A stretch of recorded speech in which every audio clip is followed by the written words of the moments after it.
This video was brought to you by Brilliant. Since at least 2016, the US Supreme Court has been stuck in a spiraling crisis of legitimacy.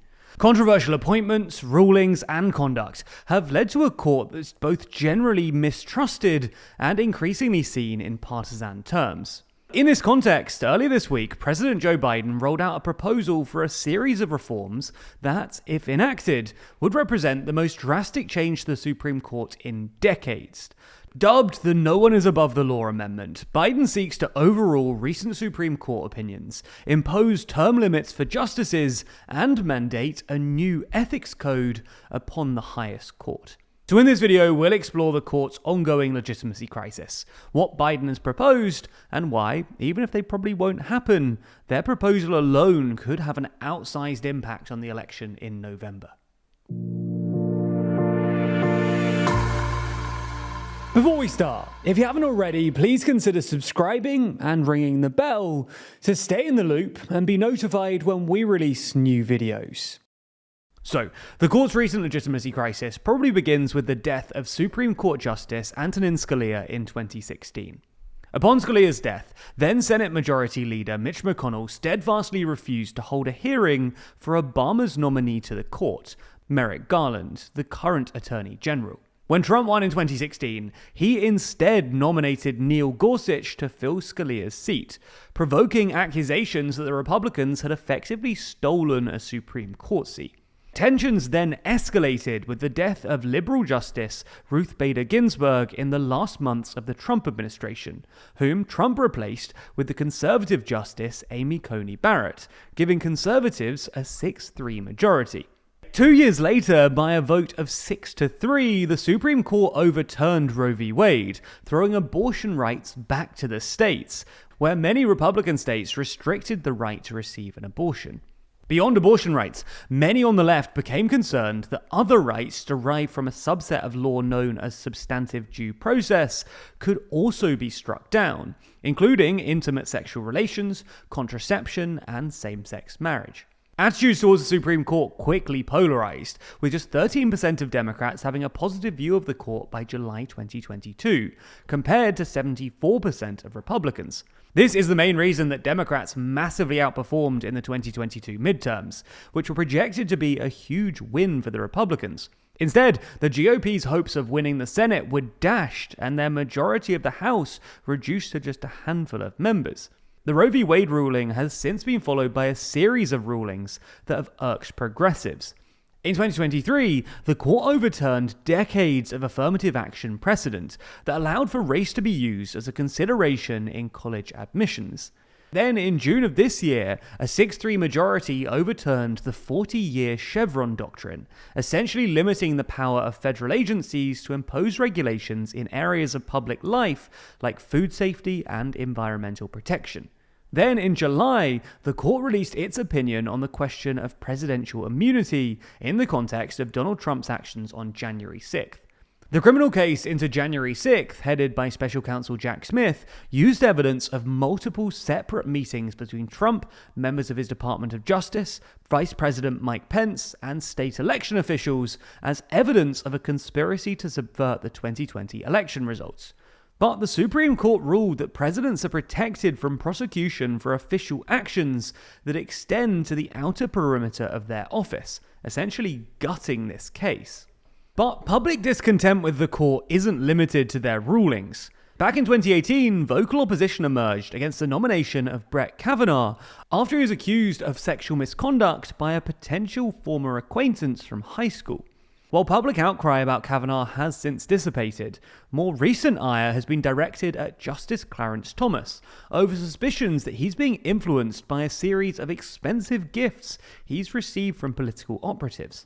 Recent reports from ProPublica have exposed the fact that Thomas violated the Ethics in Government Act by consistently failing to report a host of gifts, meetings, and income streams, including loan forgiveness and trips to private resorts at the courtesy of Harlan Crow, a well-known Republican donor. Democrats seized on these findings to label the Supreme Court as corrupt, and some, like Representative Alexandria Ocasio-Cortez, have even drafted articles of impeachment against Thomas for these non-disclosures.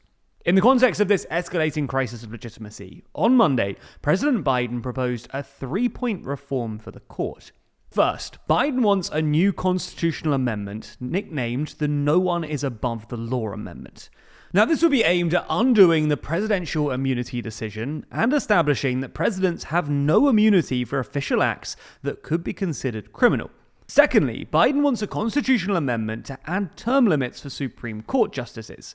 Now, it's unclear how these term limits would deal with justices currently on the court, but the president says that he supports a system where every 2 years, the president appoints a justice to serve an 18-year-long term. Although legal scholars typically justify the lack of term limit at the moment on the grounds that lifetime appointments mean the prospects of future jobs or incomes won't affect justices' rulings. The president's final reform of the Supreme Court is to implement a binding ethics code, which would likely include limits on the types of political activity justices can participate in, and heighten the reporting requirements for personal gifts. So, will these proposals actually happen? Well, probably not, given that constitutional amendments require ratification by 3/4 of state legislatures, which just isn't going to happen. So why is Biden even proposing it? Well, because it will probably help the Democrats' electoral prospects. According to 538, the Supreme Court is sitting at an overall unfavorability score of 56%, just 1 point better than the record high set earlier this summer. It's clear then that a majority of Americans don't like the court in its current form, and Biden is trying to position the Democratic Party as the home for those discontent with their rulings. The 2022 midterms suggest that this could be a winning tactic too, and it will also help to draw attention to the issue of abortion rights, which has proved remarkably useful for Democrats. Vice President Kamala Harris has also been very vocal in supporting abortion rights, and many Democrats think that makes her well placed to communicate the risks of the court becoming even more conservative, because the current makeup of the court and the ages of the justices mean that the next president will probably get to appoint at least 2 justices. If Biden, Harris, and the Democrats can successfully turn voters' attentions towards this prospect, which would both spook independents and stimulate turnout among progressives, it could prove to be a supremely effective electoral tactic before November.